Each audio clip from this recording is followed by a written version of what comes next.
Bienvenue dans cette analyse détaillée. Aujourd'hui, on va décortiquer quelque chose de vraiment fascinant, les 10 points clés absolus pour la croissance des fessiers, et surtout classés par ordre d'importance. Pour les pratiquants qui ont l'impression de stagner, de faire des efforts monumentaux à la salle sans voir de résultats, eh bien cette analyse va littéralement tout clarifier. L'objectif, ce n'est pas de jeter des astuces au hasard, pas du tout. On va structurer l'information de façon super logique, étape par étape. On va voir ça comme une véritable pyramide des priorités. Au programme, on commence par les fondations absolues, ensuite la mécanique du mouvement, comment structurer sa progression, les ajustements sur l'intensité, la fréquence et la morphologie, pour finir tout en haut, au sommet, dépasser sa génétique. Le principe est simple, la base est absolument non négociable avant même de penser à optimiser les petits détails. Allez, on plonge directement là-dedans pour attaquer le tout premier niveau de notre pyramide, les fondations absolues.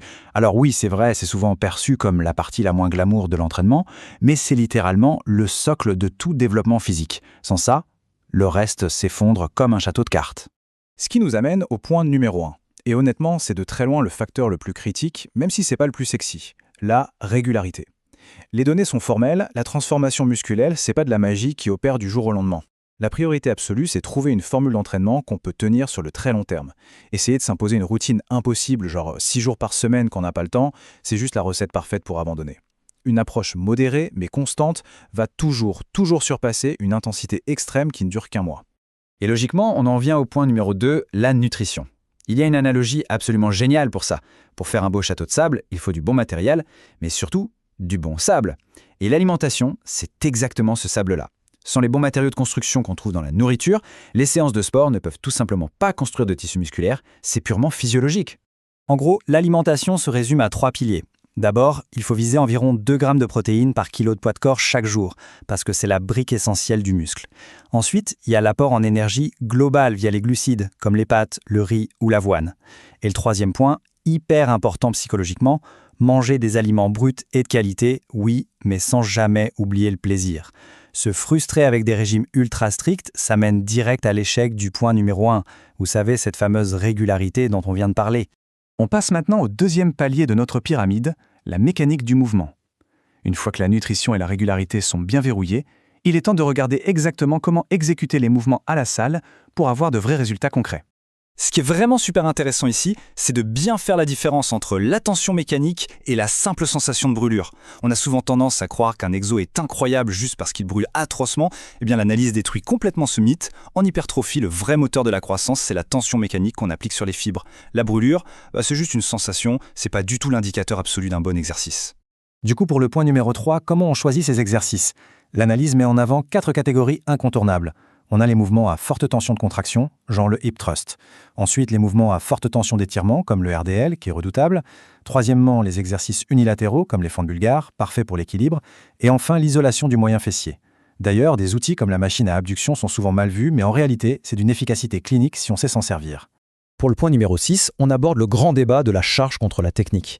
Soulever lourd, c'est top, mais seulement, et je dis bien seulement, si la technique est parfaite avant de charger la barre. Il faut bien se rendre compte que faire 10 répétitions impeccables à 100 kg, ce sera toujours infiniment plus efficace qu'un mouvement complètement chaotique à 250 kg où on ne verrouille rien du tout. C'est la technique irréprochable qui dicte la bonne tension, pas le nombre de disques sur la barre. Nous voilà arrivés pile au milieu de notre pyramide, structurer sa progression. Parce que bon, faire les bons mouvements avec une technique parfaite, c'est génial. Mais ça ne sert pas à grand-chose si l'ensemble n'est pas organisé logiquement sur la durée. C'est là qu'entre en jeu la programmation et la maîtrise de la surcharge. Alors, point numéro 4, le programme. Il faut vraiment arrêter l'improvisation. C'est simple, des entraînements aléatoires vont donner des résultats aléatoires. Arriver à la salle et choisir une machine juste parce qu'elle est libre en ce moment, ça ne marche pas. Il faut absolument un programme bien calibré, écrit et le suivre méthodiquement semaine après semaine pour encadrer sa progression de façon stricte. Et c'est ce qui nous amène au point numéro 5, la fameuse surcharge progressive. C'est vraiment la définition même de l'adaptation du corps. L'idée, c'est d'essayer de faire systématiquement un tout petit peu mieux que la séance précédente, que ce soit en ajoutant du poids ou en faisant une répétition de plus. Le corps ne va construire du muscle que s'il reçoit un signal d'alarme clair lui disant « Hey, on n'est pas assez fort pour survivre à cet effort, faut qu'on s'adapte ». On grimpe encore d'un cran vers l'avant-dernier étage de notre pyramide, intensité, fréquence et morphologie. C'est ici qu'on rentre vraiment dans l'optimisation pure, en peaufinant l'effort, le planning et les particularités anatomiques de chaque personne pour maximiser les gains. Point numéro 7. Et là, on injecte une bonne dose d'énergie vitale, l'intensité. S'arrêter à la première petite grimace, clairement, ça ne suffit pas. L'effort doit être profond. On dit souvent qu'aller chercher cette fameuse dernière répétition supplémentaire doit presque être perçu comme une question de survie physiologique. C'est littéralement dans cette zone d'inconfort total que le muscle se transforme vraiment.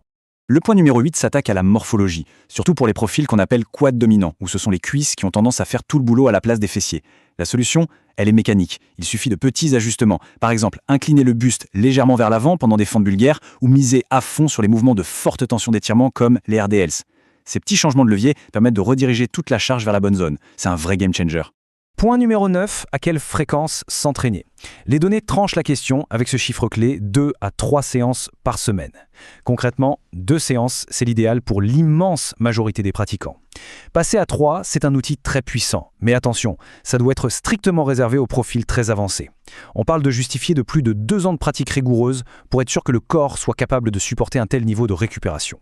Passons à la suite pour voir comment tout ça se construit et atteindre le sommet absolu de notre hiérarchie. C'est le moment d'affronter les limites qu'on s'impose, le potentiel inexploité et le facteur qui est très souvent pointé du doigt, la génétique.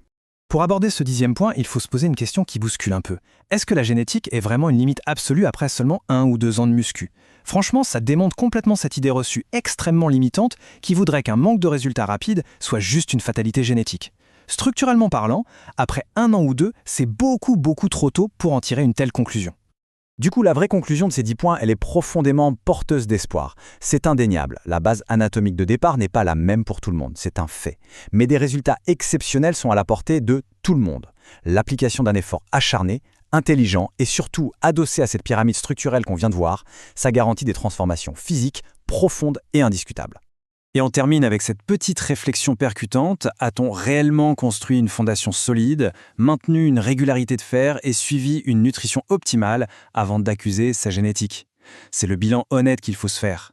Cette analyse nous montre très clairement que le potentiel de progression est bien souvent infiniment supérieur aux croyances limitantes, pourvu, bien sûr, que l'on respecte scrupuleusement la science et la méthode. Sur ce, il n'y a plus qu'à appliquer ça lors de la prochaine séance. Bien.